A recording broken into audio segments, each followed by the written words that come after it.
మీరేం మాట్లాడుతున్నారో వారు గ్రహించగలిగినట్లు సహాయం దయచేయండి. వారి హృదయాలను సిద్ధపరచండి ప్రభా. నేను అంగీకరించడానికి సహాయం దయచేయండి. అల్లరి తుంటతనాన్ని అంతా తీసివేయండి. క్లాసులో ఎవ్వరు కూడా అల్లరి చేయకుండా సహాయం దయచేయమని ప్రార్థిస్తున్నాం. అయోగ్య దాసరాలైన నన్ను కూడా మీరు జ్ఞాపకం చేసుకోవాల్సిందిగా ప్రార్థిస్తున్నాం. నా అయోగ్యతను మీరు మీ శిలువ రక్తంతో కలిగి పరిశుద్ధపరచండి. మీ పునరుత్థాన శక్తిని నాకు దయచేయండి. నా బలహీనతలన్నీ కూడా మీ నామమున గర్దిస్తూ వస్తున్నాను. దేవా, బిడ్డలకు అర్థమయ్యే భాషలో అర్థమైన విధానంలో చెప్పడానికి ఆత్మ సహాయం మీరు అనుగ్రహించమని ప్రార్థిస్తున్నాం. ఈరోజు ఒక్క బిడ్డైనా మీ కొరకు తీర్మానించుకునేలాగా వారి హృదయాలను సిద్ధపరచు. మీ ఏర్పాట్లో ఉండే వాళ్ళందరూ కూడా నేను అంగీకరించలాగిన సహాయం దయచేయమని ప్రార్థిస్తూ వస్తుంటున్నాను. మమ్మల్ని మా పిల్లలను మీ చేతికి అప్పగిస్తున్నాను. ఈ యొక్క పండాల పైన మీ మేక స్తంభం నుంచి చల్లటి వాతావరణాన్ని ప్రభా మీరే దయచేయమని ప్రార్థిస్తూ మమ్మల్ని మీ చేతికి అప్పగిస్తూ యేసు ప్రభు పరిశుద్ధ నామమున ప్రార్థిస్తున్నాం తండ్రి.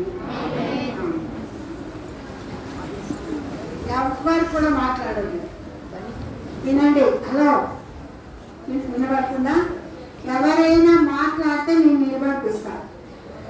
జూన్ ఇక్కడ వినాలి. అయ్యో, ఫస్ట్ నిన్నే లేపుతాను. నువ్వే వెనక్కి తిరగదు. అరే, మళ్ళా వాడు ఏం కావాలంటారా? వాడికి వీడే ఏం కావాలి నీకు చెప్తున్నా. గర్ల్స్ కానీ బాయ్స్ కానీ కథ చెప్పేటప్పుడు ఎవరైనా డిస్టర్బ్ చేస్తే వాళ్ళని నిలబడిస్తారు. కథ అంతా అయ్యే వరకు నిలబడాలి. ఇష్టమా? ఇష్టం లేదు కదా.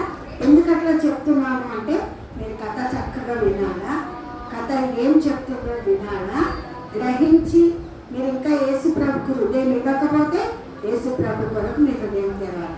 అప్పుడే యేసు ప్రభు చాలా సంతోషిస్తారు కదా. ఇంటికి వచ్చి అలా చేసి ఆ మైకుని చూసి కిందికి చూసి మీదికి చూసి వేసే సంతోషమా? సంతోషం. నేను ప్రశ్నలు వేసినప్పుడు అలా చేయకుండా జవాబులు చెప్పాలి, సరేనా? నిన్న ఏ పాట విన్నాను?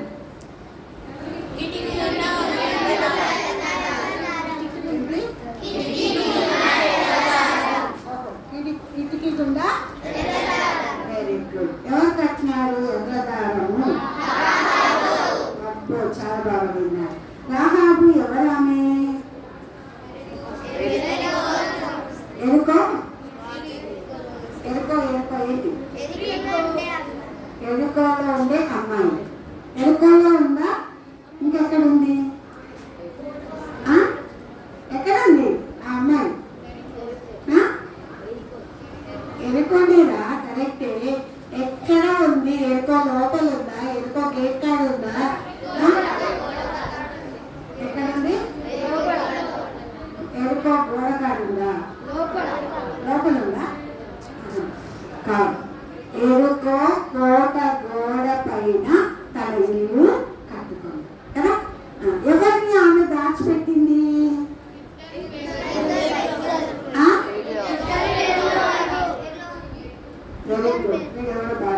వేగుల వారిని దాచిపెట్టింది. రాజు ఏమని ఆజ్ఞాపించినాడు? ఏమని ఆజ్ఞాపించినాడు? వాళ్ళని పట్టుకోరావాలా అన్నాడు.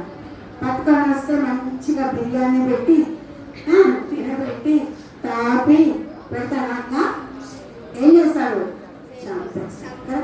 మరి రాహాబు భయపడిందా? భయపడి. తన హృదయంలో ఏముంది? ఏమని ఆశ ఉంది? ఏమని ఆశ ఉంది? కరెక్టే చెప్పండి. ఏసయ్యను నమ్ముకోవడం. వెరీ గుడ్, చాలా బాగా చెప్పినారు. సరే, మరి కంటకవాక్యం ఎంతమందికి వచ్చు? నిన్నటి కంటవాక్యాన్ని ఎంతమంది నేర్చుకున్నారు? Very good. ఒక్కరు నేర్చుకున్నా. గుడ్. చెప్పండి. రెడ్ షర్ట్ నువ్వే. నీ కలర్ షర్ట్ చూసుకోవాలా? ఎల్లో షర్ట్ అంటే నువ్వేలే. చెప్పు. అరే, ఇంతసేపు నీ బ్యాంక్ కింద పెట్టారు. చెప్పు, టైం అయిపోతుంది. మన కథ టైం ఉంది. ఆ,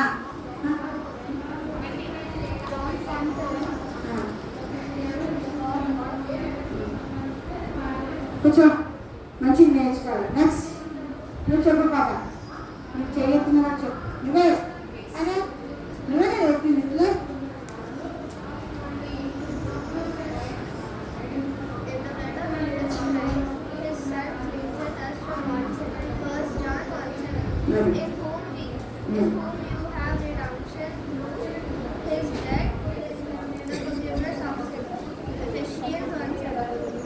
కూర్చోండి. కానీ ఆట ఇప్పుడు ఎవరు అప్పుడికిప్పుడు అని నేర్చుకోవద్దు. కంటక వాక్యము లాస్ట్ డే మీరు 10 కంట వాక్యాలు చెప్పాల్సి వస్తుంది. కాబట్టి 10 కంటక వాక్యాలను బాగా నేర్చుకోవాలి. ఏ రోజు కంఠవాక్యం ఆ రోజు నేర్చుకుంటే లాస్ట్ డే ప్రొసెషన్లో అయిపోయిన తర్వాత మీరు చక్కగా కంఠవాక్యము చెప్పచ్చు. ఈరోజు కంఠవాక్యం చూడండి. ఈరోజు కంఠవాక్యం 1 కొరింథీ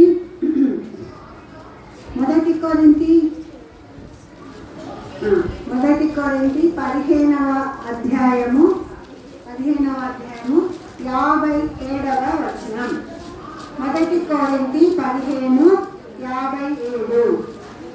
ఆయనను మన ప్రభువైన యేసుక్రీస్తు మూలంగా మనకు జయము అనుగ్రహించుచున్న దేవునికి స్తోత్రము కలుగును గాక. ఏమనుందంటే కంటక వాక్యంలో అయినను మన ప్రభువైన యేసుక్రీస్తు మూలంగా మనకు జయము అనుగ్రహించుచున్న దేవునికి స్తోత్రము కలుగును గాక. మనకు ఈ లోకంలో శత్రువు పైన, సాతాను పైన, శోధనల పైన, ఇంకా ఇతరమైన వాటి మీద జయం కావాలి, విజయం పొందాలి అంటే ఎవరి వల్ల మనం పొందుతాం? ప్రభువైన యేసుక్రీస్తు మూలంగా.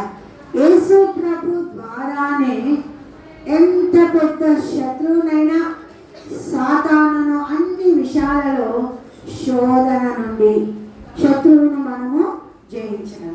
సాతాను ఏం చేస్తాడు? క్లాస్లో కూర్చొని మాట్లాడు, పెన్ ఇవ్వు, పేపర్ తిప్పు, కానీ అలా అక్క అదే పని చేస్తుంది. ఎందుకు చూపించాలి? ఆమె చెప్తున్నా కదా నేను గట్టిగానే.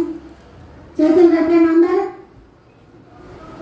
ఎవరైనా కదిలినారంటే మాత్రం చూడండి, దేవుడు యేసు ప్రభు ద్వారా మనకు జయం అనుగ్రహించబడుతుందని బైబిల్ చెప్పబడుతుంది. ఏ జయమైనా ఇప్పుడు వీళ్ళకు యెహోషువ వాళ్ళకైతే శత్రువులు డైరెక్ట్గా వాళ్ళ మీదకి వచ్చిన, మనకు డైరెక్ట్గా శత్రువులు లేకపోయినా మన శత్రువు సాతానుడు. ఆ సాతానుడు మనం ఏం చేస్తాడంటే దేవుని మార్గంలో నడవకుండా దేవుని సండే క్లాస్లో కూర్చొని అల్లరి చేసేలాగా, లేస్తావా, నిలబడతావా, మంచి కూర్చో, అల్లరి చేసేలాగా, మాట వినకుండా. యేసు ప్రభు అంటాడు, అరే సండే క్లాస్కి వచ్చిన VBSకి వచ్చినారా, పాఠం వినండిరా అని యేసు ప్రభు చెప్తాడు. మీరు సాతాను చెప్తే ఏం పాఠం వింటారు? అల్లరి చేయండి, పాటల పేపర్లు చూసుకోండి, బైబిల్ తిప్పేయండి, వెనక్కి చూడండి, ఇంకా ఈ కార్పెట్లకు ఉన్న పేపర్లు లేకపోతే ఏమన్నా తాడులు ఉంటే అట్లాంటివి పీకేయండి అని చెప్తాం. ఇప్పుడు ఇలా చెయ్యకుండా మనం చేయించాలి అంటే, ఏసే మాట వినాలి అంటే, చక్కగా సండే క్లాస్ VBSలో కూర్చోాలి అంటే ఏసయ్యకు మన హృదయం ఇవ్వాలి. ఎప్పుడైతే ఏసయ్యకు మన హృదయం ఇస్తామో ఏసయ్య మన హృదయంలో ఉంటాడు. ఏసయ్య నా హృదయంలోకి రా, నీ రక్తంతో నా హృదయాన్ని కడిగేసయ్య అంటే ఆయన కడుగుతాడు, మంచి బిడ్డగా చేస్తాడు.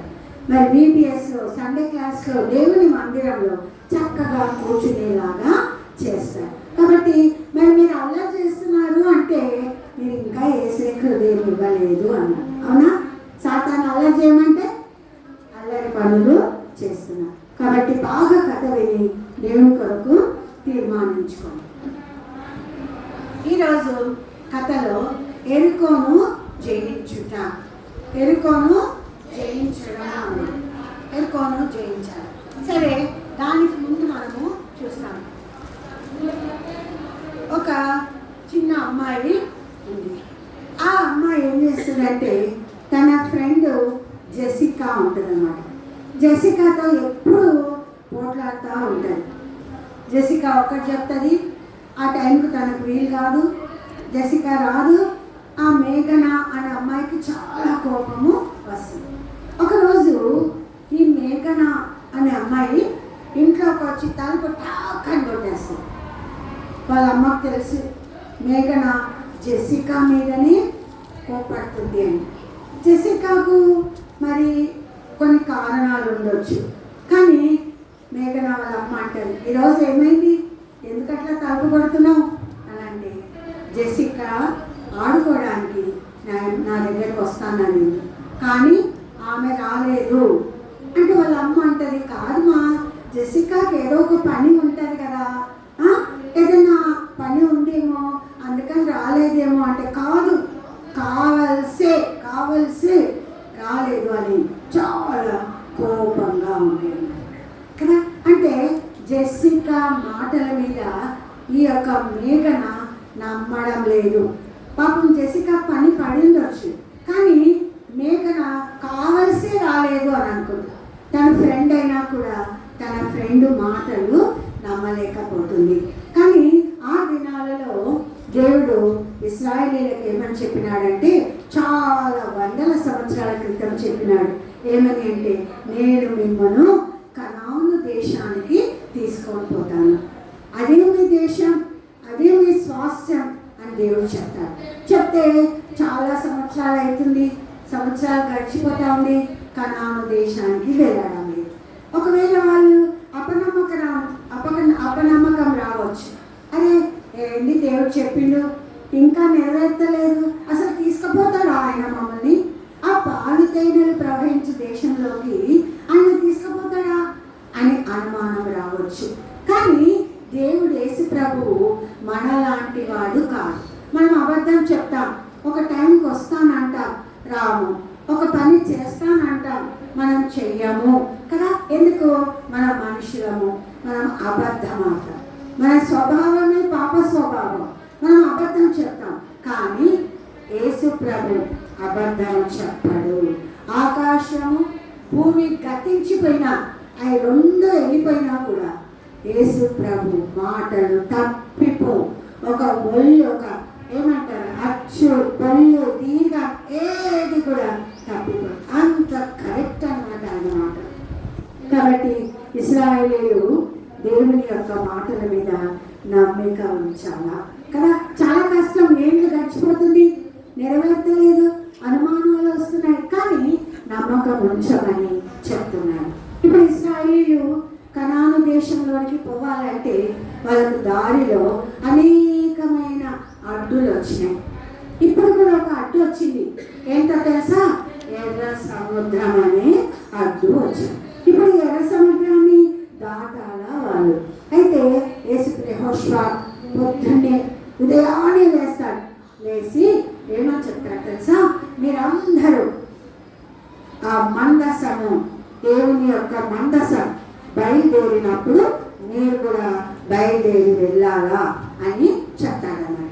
చెప్పినప్పుడు ఇంకా అందరు రెడీ అవుతున్నారు వెళ్ళడానికి. ఈ మందసం అంటే ఏంటి అని అంటే, ఇది ఒక అట్టతో చేయబడిన ఒక చెక్క పెట్టె, చెక్కలతో చేయబడిన చెక్క పెట్టె. దానికి బంగారు పొదుగు, బంగారం అంతా పూత పూసినారు, ఒక రేకులాగా చేసి పెట్టినారు. దాని మీద ఇలాంటి బ్లూ కలర్ ఒక క్లాత్ కప్పుతారు. తర్వాత దానిపైన 2 కెరూబులు ఉంటాయి. ఆ కెరూబులు ఇట్లా ఎదురుగా ఫేస్లు ఇట్లా పెట్టుకొని ఆ కెరూబులు ఉంటాయి. దేవుడు ఏమంటాడంటే మోషేతో, ఈ 2 కెరూబుల మధ్యలో నుండి మోషే నేను నీతో మాట్లాడతాను అని చెప్తాను. ఇంకా ఏమని చెప్తాడు తెలుసా? ఈ మందసము నువ్వు ప్రత్యేకమైన స్థలంలో పెడతారు, అది పరిశుద్ధ ప్రత్యక్షపు గుడారము. ఆ ప్రత్యక్ష గుడారంలో పెడతారు. దేవుడు ఏమని చెప్తాడు? మీరు ఆ ప్రత్యక్షపు గుడారం దగ్గరికి సమీపించొద్దు, దాని దగ్గరికి మీరు పోవద్దు, దూరం ఉండాలి. దేవుడు తెలియజేసేది ఏంటి అంటే, నేను పరిశుద్ధుడను, మీరు అపవిత్రులు, మీరు పాపులు, మీరు అబద్ధం ఆడుతున్నారు, మీరు బూతు మాటలు పెడుతున్నారు, మీరు అవిధేయులుగా ఉన్నారు, మీరు సినిమాలు చూస్తున్నారు, మీలో నమ్మకత్వం లేదు, మీరు మాట అస్సలు వినరు. కాబట్టి ఇవన్నీ కూడా పాపము. మీరు ఇవన్నీ చేస్తున్నారు కాబట్టి నా పరిశుద్ధ ఆ యొక్క మందసం దగ్గరికి మీరు రావద్దు, దూరంగా ఉండాలా అని దేవుడు ఆజ్ఞాపిస్తాడు. అవును, మనమంతా కూడా అపవిత్రులు, దేవుడు ఒక్కడే పరిశుద్ధుడు. మనం జన్మంతో అబద్ధం ఆడుతున్నాం కదా. చిన్న పిల్లలకి ఎవరు అబద్ధం ఆడమని చెప్పారు, దొంగతనం ఎత్తుకపోమని చెప్పారు, కనబడితే ఎత్తుకొని. ఇవన్నీ కూడా మన యొక్క స్వభావము కదా. బై బర్త్, పుట్టుకతోటి ఇవన్నీ మనకు వచ్చినాయి. ఇవి పోవాలి అంటే యేసు ప్రభు పరిశుద్ధుడు, ఆయన మన కొరకు కల్వరి సిలువలో మన కొరకు మన శిక్ష అంతా భరించినాడు. ఒక పాపి కొరకు, ఒక తప్పు చేసేవాడి కొరకు ఇంకొక తప్పు చేసేవాడి పోతే పాపం పోతుందా? పోదు. వాడి పాపం వీడి పాపం కదా, పోదు. కాబట్టి పాపము తీసివేయాలంటే పాపము లేనివాడు, తప్పు లేనివాడే మరి తీసివేయగలడు. ఆ తప్పు లేనివాడు ఎవరు అంటే యేసు ప్రభు ఒక్కడే. ఆయన ఏం చేసినాడు మన కొరకు? మీ అందరి శిక్ష. మీరంటే యేసు ప్రభుకి చాలా ఇష్టం, చిన్నపిల్లలంటే చాలా చాలా ఇష్టం. అందుకని మీరు మంటలో పోవడం యేసు ప్రభుకి ఇష్టం లేదు. అంతేకాకుండా మీ మీద ఆయన శిక్ష వేయడం కూడా ఇష్టం లేదు ఆయన. అందుకని ఆయన ఏం చేస్తాడు తెలుసా? అంత ఆయన మీద వేసుకుంటాడు. చాలా కఠినమైన శిక్ష, భయంకరమైన శిక్ష, భరింపలేని శిక్ష అయితే కూడా మీ మీద వేయలేదు. తప్పు మీరు చేసినారు, యేసయ్య తప్పు చేయలేదు. అయితే కూడా యేసయ్య మిమ్మల్ని ప్రేమించి, మమ్మల్ని ప్రేమించి ఆయన సిలువలో అప్పగించుకున్నాడు. ఎంత ప్రేమ గలవాడు కదా. ఎవరైనా అట్లా చేసిందా? ఎవరైనా చేసిందా? చేయలే. మమ్మీ తప్పు చేస్తే కొడుతుంది కదా, జుట్టు బీక్తుంది, చెవులు బీక్తుంది కదా, డబ్బలు వేస్తుంది. కానీ యేసయ్య మనం తప్పు చేస్తే మనల్ని సృష్టించిన సృష్టికర్త మన మీద ఆ తప్పు వేయలేదు. ఎంత ప్రేమ గలవాడంటే ఆయనని ఆ తప్పంతా భరించినాడు, రక్తమంతా కార్చినాడు. ఆ రక్తమే మీకు అంతవాక్యంలోని యేసు రక్తం ప్రతి పాపము నుండి మనలను పవిత్రులు. ఇంకా ఏది కూడా మన పాపం తీసివేయదు. యేసయ్యా నేను పాపిని, నన్ను క్షమించయ్యా, నాలో ఉండే అబద్ధాలు తీసేయి, నాలో ఉండే తొట్టతనం తీసేయి, నాలో ఉండే దొంగ బుద్ధి తీసేయి, నాలో ఉండే బూతి మాటలు తీసేయి, సినిమాలు తీసేయి యేసయ్యా, నేను మంచిగా ఉంటాయి యేసయ్యా అని ప్రార్థన చేస్తే ఆయన రక్తంతో కడుగుతాడు. అది దేవుని యొక్క ఉద్దేశం. మీరు దేవుని బిడ్డలు కావాలని, ఆయన మార్గంలో నడవాలని, ఆయనను సంతోషపెట్టాలని దేవుని యొక్క ఉద్దేశం. ఇప్పుడు ఇశ్రాయేలీయులకు దేవుడు ఏమని చెప్తాడంటే, దేవుడు మరి వాళ్ళకు ఎరుకో పట్టణం మీదకి పోవాలంటే, ఎరుకో వాళ్ళకి మధ్యలో ఏమొచ్చింది అంటే ఎర్ర సముద్రము వచ్చింది. ఈ ఎర్ర సముద్రాన్ని దాటాలి. వాళ్ళకి బోట్స్ లేవు, షిప్పులు లేవు, లేకపోతే చిన్న చిన్న తెప్పలు లేవు. తెప్పలున్నా అన్ని వేల మంది ఎన్ని బోట్లు ఎక్కుతారు, ఎన్ని షిప్పులు ఎక్కుతారు కదా, చాలా కష్టం. అందుకని ఏం చేసినట్టు తెలుసా? దేవుడు యెహోషువతో మాట్లాడాడు. ఒకరోజు యెహోషువ ఒక దగ్గర నిలబడితే ఆయనకు ఒక దూత కనబడుతుంది. చేతిలో ఖడ్గం ఉంది, ఆ దూత కనబడుతుంది. అప్పుడు యెహోషువ అడుగుతాడు, నువ్వు ఎవరి పక్షమైన వాడు? మా పక్షమా లేకపోతే మా శత్రువుల పక్షమా? నువ్వెవరు అంటే నేను యెహోవా సైన్యము. యెహోవా సైన్యం. వెంటనే యెహోషువ మోకరించి సాష్టాంగపడి అతనికి నమస్కారము చేస్తాడు. సరే, ఇప్పుడు యెహోషువ ప్రజలతో చెప్తాడు, రేపు దేవుడు మన మధ్య ఒక గొప్ప అద్భుతం చేయనన్నాడు, అద్భుతం చేస్తాడు. కాబట్టి మీరంతా కూడా రెడీ కావాలి, మీరందరూ కూడా సిద్ధపడాలా. దేనికి? యోర్దాను నది దాటడానికి. ఎప్పుడైతే మందసం బయలుదేరుతుందో మీరందరూ కూడా వెంటనే కదలాలి. యాజకుడు చెప్తాడు, మీరు మందసం ఎత్తుకొని మీరు బయలుదేరాలా. బయలుదేరి ఆ ఎర్ర సముద్రం యొక్క అంచులు నీళ్ళ దగ్గరికి మీరు వస్తే దేవుడు కార్యం చేస్తాడు అని చెప్పాడు. చూడండి, వాళ్ళు మందసాన్ని పెట్టుకున్నారు. యాజకులు ఆ ఎర్ర సముద్రం దగ్గరికి వచ్చి ఏం చేస్తున్నారు? కాళ్ళు నీళ్ళల్లో పెట్టారు. ఎప్పుడైతే యాజకులు వాళ్ళ కాళ్ళు తగిలినాయో వెంటనే నీళ్ళు డివైడ్ అయ్యాయి, రెండుగా విభజింపబడ్డాయి. నీళ్ళని ఎప్పుడైనా రెండుగా భాగం చేసిందా? అటొక నీళ్ళు ఇటొక నీళ్ళు చేసిందా? ఎవరు చేయరు. ఒక బ్రిడ్జ్ కట్టాలన్నా, ఏదైనా ఒక కాలువ కట్టాలన్నా, ఒక మోరి కట్టాలన్నా ఆ నీళ్ళకు అడ్డం పెట్టాలా? అయినా దొరలు వస్తానే ఉంటాయి. పంప్స్ పెట్టి బయటికి నీళ్ళన్నీ తీసేయాలా? పెద్ద ప్రాసెస్. కానీ ఇక్కడ ఏ ప్రాసెస్ లేదు, పంప్స్ లేవు, ఏమీ లేవు. కాళ్ళు పెట్టగానే దేవుడు ఎంత గొప్ప కార్యం చేసినాడు. నీళ్ళు ఆ పాదాలు తగలగానే మెల్లగా అన్ని పక్కకు వచ్చేస్తాయి. ఆ నీళ్ళు ఎంతో ఉదాడిగా ప్రవహిస్తాయి. పై నుంచి కిందికి వచ్చే నీళ్ళు చాలా స్పీడ్గా వస్తాయి, కానీ అవి పక్కకి వెళ్ళిపోయి గోడలుగా నిలబడి. యెహోషువ అంటాడు, సాగిపోండి మీరు అంటే వాళ్ళందరూ ఆ మందసం తీసుకుని వాళ్ళు సాగిపోతారు. మధ్యలోకి వచ్చి వాళ్ళు ఆగిపోతారు. ఇశ్రాయేలీయులంతా గుంపులుగా ఆ నది అంతా కూడా దాటిపోతారు. దాటిపోయిన యోర్దాను నది, ఎర్ర సముద్రం కాదు, యోర్దాను నది. ఇప్పుడు ఏమైందంటే నీళ్ళన్నీ దాటిపోతారు. దాటిపోయినాక యెహోషువ చెప్తాడు, మీరు ఆ యాజకులందరూ కూడా బయటికి మీరు వచ్చేసేయండి అని. యాజకులు మధ్యలో ఉన్న వాళ్ళు బయటికి రాగానే ఎప్పుడైతే నేలను వాళ్ళ కాలు తగులుతుందో వెంటనే ఆ నీళ్ళు మళ్ళా దొర్లి కలిసిపోయింది. రెండు పొంగులుగా వచ్చి కలిసిపోయింది. ఇంకా విభజింపబడలేదు, అవి కలిసిపోయినాయి. ఇశ్రాయేలీయులంతా కూడా బయటికి వచ్చేసినారు. ఇప్పుడు బయటికి బాగానే వచ్చిన తర్వాత ఏం చేసినా తెలుసా? యెహోషువ చెప్తాడు, మీ పెద్దలలో 12 మంది 12 గోత్రాల వాళ్ళు ఒక్కొక్క రాయి తీసుకొని రావాలి.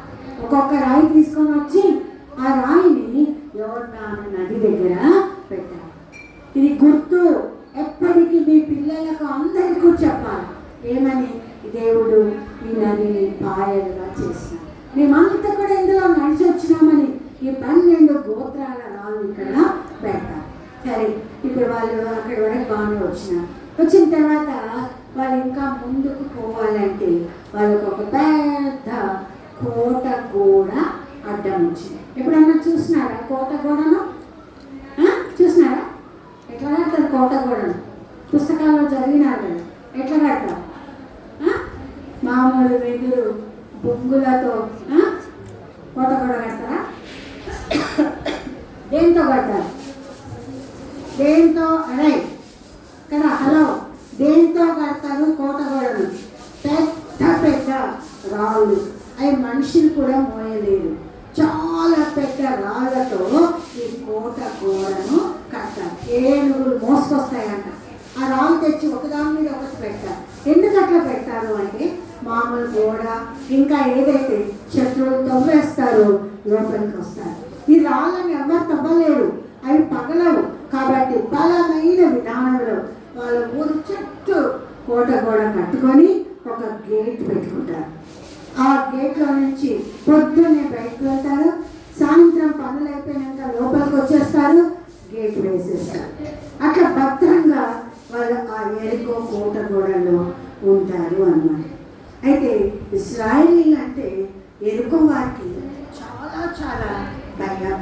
దేవుని యొక్క భయము ఇశ్రాయేలీయులలో ఉంది. ఎందుకు అంటే అంతకుముందు దేవుడు ఇశ్రాయేలీయుల పక్షంగా చాలా గొప్ప కార్యాలు చేసినారు. అవన్నీ జ్ఞాపకం పెట్టుకున్నారు, అవన్నీ విన్నారు.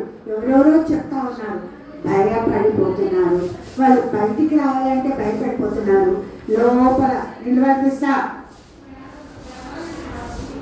లోపల తలపేసేసుకున్నారు. అందరు లోపలే ఉన్నారు. ఇశ్రాయేలీయులు ఎరుకో కోట కూడా మీదకి వస్తారు అని చెప్పినారు. చెప్పేసరికి చాలా భయం వేసి ఏం చేసినారు, ఒక్కరు కూడా బయటికి రావడం లేదు. అందరు కూడా ఆ కోట గోడ లోపలే ఉన్నారు. ఉంటే ఏం చేస్తున్నారు, ఆ గోడల పైకి ఎక్కి చూస్తున్నారు. చాలా వింతైన విధానంలో ఈ ఎరుకు వారితో ఇశ్రాయేలీయులు యుద్ధం చేస్తున్నారు. ఈటలు తీసుకురాలే, ఖడ్గాలు తీసుకురాలే, కత్తులు తేలే, బాంబులు తేలే, తుపాకులు తేలే, ఏమీ తేలేదు. ఏమని చెప్తాడు దేవుడు అంటే చాలా వింతైన విధానంలో చెప్తాడు.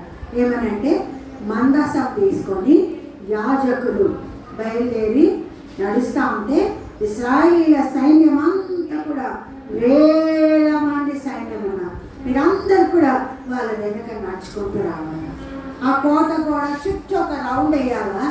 రౌండ్ వేసిన తర్వాత మళ్ళీ వాళ్ళ గుడారాలకు వెళ్ళిపోవాలి. శబ్దం చేయొద్దు, మాట్లాడద్దు. మీరు మాట్లాడొద్దు అంటే ఈ ముగ్గురే మాట్లాడుతున్నారు. మాటకి ఎందుకు వెనక్కి చూస్తున్నాం? ఏం పని ఉంది వెనకాల? అట్లా వాళ్ళు చేయడంలే అల్లరి. ఎవరు వస్తున్నారు, పైకి చూస్తుండ్రా, కోట కూడా ఎట్లా ఉంది, వాళ్ళు చూస్తుండ్రా, వాళ్ళు నవ్వుతుండ్రా, ఏమి చూద్దాం. యెహోషువ చెప్పినాడు, మీరు బూరలు పట్టుకొని వెళ్ళాలి, ఒక రౌండ్ వేయాలా, మనల్ని ఒక వీధులకు వెళ్ళిపోవాలి. సరే, ఇప్పుడు వీళ్ళు ఏం చేస్తున్నారు చూడండి. యాజకులు మందసాన్ని పట్టుకున్నారు. మందసాన్ని పట్టుకొని ఇలా తిరుగుతూ ఉన్నారు. వేల మంది లైన్గా మార్చ్ పాస్ట్ అనమాట. ఠక్ ఠక్ ఠక్ ఠక్ అని శబ్దాలు వస్తున్నాయి. అంతేకాని నోటిలో నుండి ఒక్క మాట రావడం లేదు. పైనుంచి చూస్తున్నారు ఎరుకో వాళ్ళు, చూడండి పైనుంచి చూస్తున్నారు. అదే వీళ్ళు ఏంది పిచ్చోళ్ళా? యుద్ధం చేస్తలేరు, కత్తులు ఇసిరేస్తలేరు, గోడలు బగలు కొడతలేరు, ఊరికే చుట్టూ తిరుగుతున్నారు. అవ్వ అని నవ్వుతా ఉన్నారు. వాళ్ళు నవ్వుతూ ఉంటే కూడా వీళ్ళు ఏమనలేదు, అట్లనే తిరుగుతున్నారు. అట్లా 1 రోజు, 2 రోజులు, 3 రోజులు, 4 రోజులు, 5 రోజులు, 6, 7 రోజులైంది. దేవుడు 7వ రోజు చెప్తాడు యెహోషువతో, నువ్వు యాజకులను, లేవీలను అందరినీ, మన ప్రజలందరినీ పిలవాలి. 7వ రోజు వచ్చింది. 7వ రోజు మీరేం చేయాలా? 7 సార్లు తిరగాల. రోజులాగా ఒక్కసారే తిరిగి మళ్ళీ మీ గుడారాలకు పోవద్దు. మళ్ళా round and round, round and round, అట్లా 6 టైమ్స్ తిరగాలి. 7వసారి మీరు బూరలు ఊదాలి. మీ శక్తి కొలది గట్టిగా బూరలు ఊదాలి. అందరూ కేకలు, జయం జయం జయం అని కేకలేయాలి అని చెప్తారు. మనం అట్లా చెప్తే కదా ఏమంటారు, ఏంటి నెప్పించా, ఏమన్నానా, ఇట్లా అవ్వమంటున్నాడు, బూరలు ఊదమంటున్నాడు, గోడలేమో పెద్దవి, ఇవేమన్నా పగులుతాయా, విరుగుతాయా, డౌట్స్ వస్తాయి. పక్కన పోయి గుసగుస కదా, ఎందుకు ఆయన చెప్తున్నాడు చేయాలంట కదా అని చెప్పినట్టు మనం చేయాలి అని అనుకుంటారు. వీళ్ళు అలాంటి నో మరి గుసగుసలే లేవు, సనుగులే లేవు, వెనకపోయి వాళ్ళు మాట్లాడుకోలేదు. యెహోషువ చెప్తున్నాడు, ఓకే చెప్పినట్టు మేము చేస్తాం అంతే. ఇంకా మందసం పట్టుకున్నారు, తిరుగుతూ ఉన్నారు. ఒకసారి అయిపోయింది. ఇశ్రాయేలీయులు అనుకున్నారు, సారి ఎరుకోవాలనుకున్నారు, ఈసారైనా ఇప్పుడు ఈరోజు మన మీదకి వస్తారేమో అని భయపడుతున్నారు. శబ్దం లేదు, కాంగా తిరుగుతా వస్తున్నారు. రౌండ్గా ఎంత పెద్ద కోట గోడనో ఆ కోట గోడ అంతా తిరుగుతున్నారు. మధ్యలో కాళ్ళు వస్తున్నాయని కూర్చోలేదు, నాలా కదా, కాళ్ళు వస్తున్నాయని వాళ్ళు కూర్చోలేదు. ఏం చేస్తున్నారు? తిరుగుతానే ఉన్నారు. కాళ్ళు నొప్పి లేసినా తిరుగుతానే ఉన్నారు. అయితే వాళ్ళందరూ పైనుంచి చూస్తున్నారు,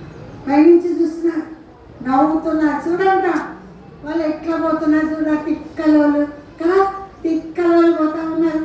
ఈ మందసం ఎత్తుకొని చూడండి ఎట్లా పోతున్నారు అని ఎగతాళి చేస్తున్నారు. ఆ ఎగతాళి మాటలకు వాళ్ళు చూడలేదు, వెనక్కి తిరిగి చూడలేదు. ఆ మాటలకు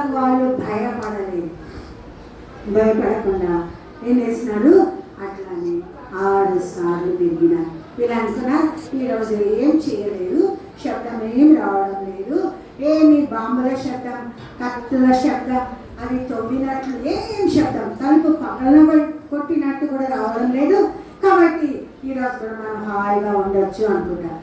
అట్లా 6 సార్లు తిరిగేటప్పుడు అనుకున్నారు.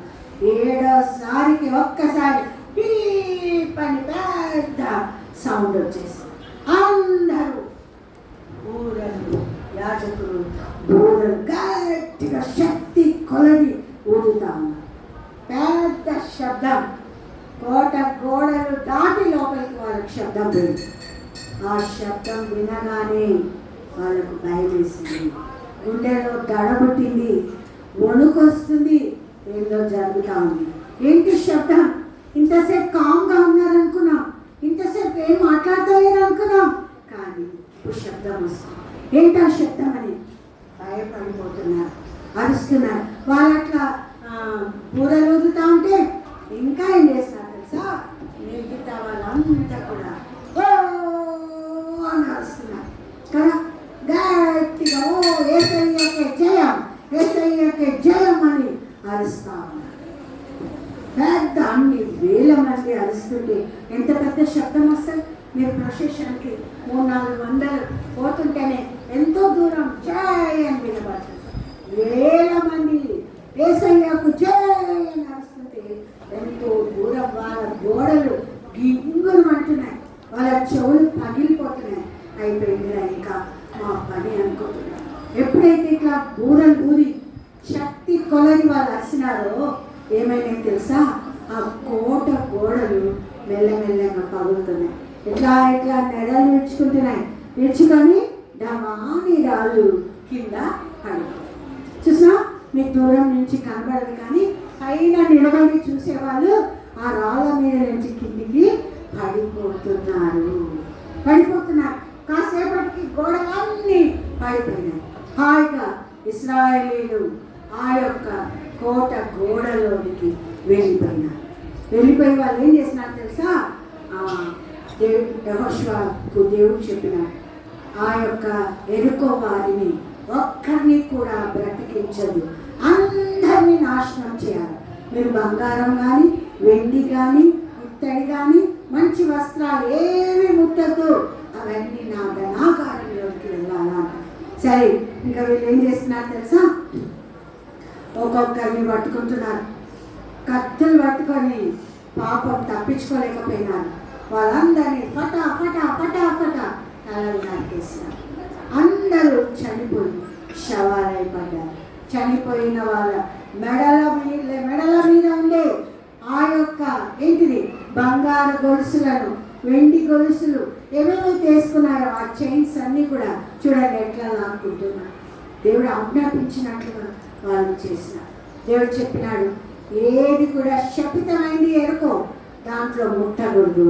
మీరేం చేయాలా, ఆ బంగారం చూడండి, బుట్టలు బంగారాన్ని, వెండిని, ఇత్తడిని, ఇనుమును అన్నిటినీ ఏమంటారు మంచి మంచి స్టోన్స్ని అన్నిటినీ బుట్టలలో వేసుకొని తీసుకొని వెళ్తున్నట్లు మనము చూడగలుగుతాం. ఆ యొక్క ఎరుకో వాళ్ళు అందరూ చనిపోయినారు. కానీ ఆ ఎరుకోలో ఉండే రాహాబు కదా, నిన్న ప్లసంలో రాహాబు ఎరుకో వారికి మరి లోపల వాళ్ళ ఇంట్లో చోటు ఇచ్చింది, వాళ్ళని దాచిపెట్టింది కదా. కాబట్టి ఇప్పుడు యెహోషువ చెప్తాడు, రాహాబు కుటుంబాన్ని, రాహాబుకు కలిగిన వారందరినీ కూడా మీరు బయటికి తీసుకొని రావాలి, వాళ్ళని మాత్రమే చంపొద్దు.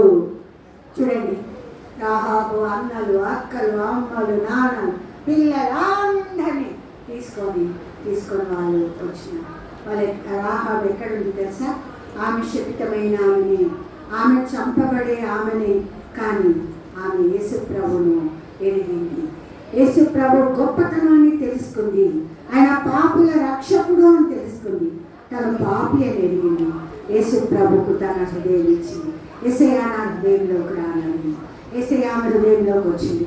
నేనే కాదు, నా అన్నలు ఉన్నారు, నా అక్కలు ఉన్నారు, మా అమ్మ ఉంది, మా నాన్న ఉన్నాడు, వాళ్ళ పిల్లలు చాలా మంది వాళ్ళ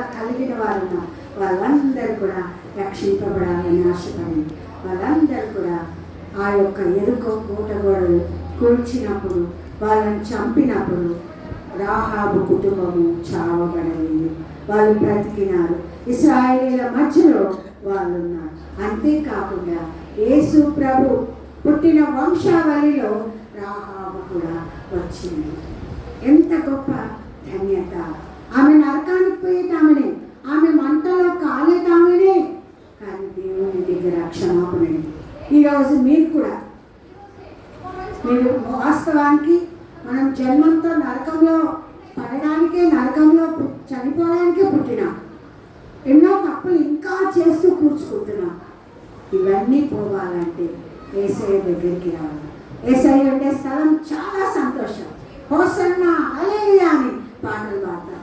అక్కడ రాత్రి పగలు, సూర్యచంద్ర నక్షత్రాలు, తర్వాత ఆకలి దాహం ఏది ఉండదు, సమాధులు ఉండవు, రోగాలు, చాలా సంతోషకరమైన బంగారు వీధులు. ఆ సంతోషకరమైన స్థలంలో ఉండాలంటే చిన్న ప్రార్థన.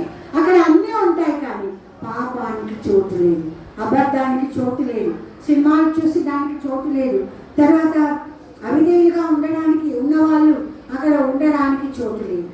చిన్న మాట, యేసయ్య నేను మంటలో కావడం ఇష్టం లేదు, నీ బిడ్డగా కావడానికి ఇష్టం, నీ రక్తంతో నన్ను కడుగు, నా కొరకు నీ రక్తం కార్చిన యేసయ్య నువ్వు నన్ను క్షమించు, నీ బిడ్డగా అంగీకరించు అంటే యేసు ప్రభు పరలోకంలో ఉన్నాడు. నువ్వు ప్రార్థన చేస్తే నీ హృదయంలోకి వస్తాడు, నీలో అల్లనంతా తీసేస్తాడు, మంచి బిడ్డగా చేస్తాడు. ఈరోజు పరలోకమందు జీవ గ్రంథంలో నీ పేరు రాస్తాడు. మోకరించండి, మోకరించాలి. అల్లా చేయకుండా, అటు ఇటు చూడకుండా, గర్ల్స్ వైపు చూసే అవసరత లేదు, ఆడపిల్లలకు కూడా ఇటు వైపు చూసే అవసరత లేదు. కళ్ళు మూసుకోండి. కథ విన్నారు, దేవుడు మీతో పైకి వేయాలి, పైకి మోకరించాలి, నీడం చేయాలి. చేతులు జోడించండి.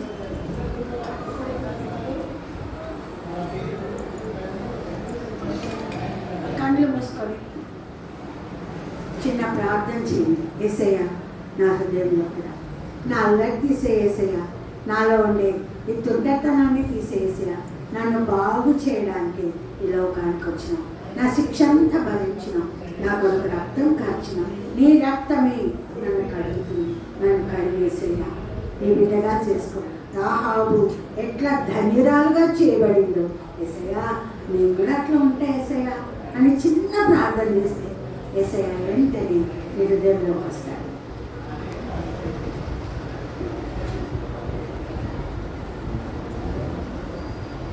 నిజంగా యథార్థంగా యేసయ్య నా హృదయంలోకి రాని ఎవరెవరు ప్రార్థన చేసిందో వాళ్ళు కళ్ళు మూసుకోవాలి. చెయ్యి ఎత్తితే యేసయ్య మేము మీ కొరకు, మీ ఆంటీ వాళ్ళ పేర్లు రాసుకొని మీ కొరకు ప్రార్థన చేస్తారు. నిజంగా నేను బాపిని యేసయ్యని, ఏం సిగ్గుపడద్దు, చేతులు ఎత్తండి. నిజంగా ప్రార్థన చేస్తే బాబు ప్రభు నీ పాపాలు క్షమించుగా, అటు ఇటు చూడదు, బాబు ప్రభు నీ పాపాలు క్షమించుగా. మీరు కాదు నాయనా, చిన్నపిల్లలు. ఇంకా ఎవరైతే ఎత్తినారో గర్ల్స్, పాప ప్రభు నీ పాపాలు క్షమించుగా. ఇంకా ఇంకా పాప ప్రభు నీ పాపాలు క్షమించుగా. ఇంకా ప్రభు ఇచ్చే నాయన పేపర్స్ తర్వాత గుర్తుపెట్టు. మీ చేతులు అట్లనే ఉంచండి. వాళ్ళ పేర్లు అనుకోనైనా టీచర్స్కి అట్లనే చేతులు ఎత్తిన వాళ్ళు పైకి ఎత్తాలా? ప్రార్థన చేస్తాం. ప్రేమ నా తండ్రి, కృపల రాజ గొప్ప దేవ, ఈ ఉదయకాల సమయంలో మాకు ఇచ్చిన సమయాన్ని బట్టి స్తోత్రం. ఎరుకో కోట గొడవ ఎట్లా కూర్చున్నారు, ఎంత గొప్ప విజయం ఇచ్చినారో విన్నాం. బలహీనాలుగా మాటలు చెప్పిన మాటలు వాళ్ళ హృదయంలో పని చేయటకు సహాయం చేయించి, ఎవరైతే తీర్మానించుకున్నారో నిలిచి ఉండడానికి సహాయం చేయించి, మిగతా వాళ్ళు కూడా కఠినపరచుకోకుండా తీర్మానించుకోగలిగినట్లు సహాయం చేయించి, మిగతా సమయాన్ని కూడా దీవించమని యేసు ప్రభు పరిశుద్ధ నామమున ప్రార్థిస్తున్నాను తండ్రి. ఎవరో చేతులు ఎత్తినారో ఆ పేర్లు అన్నీ చాలా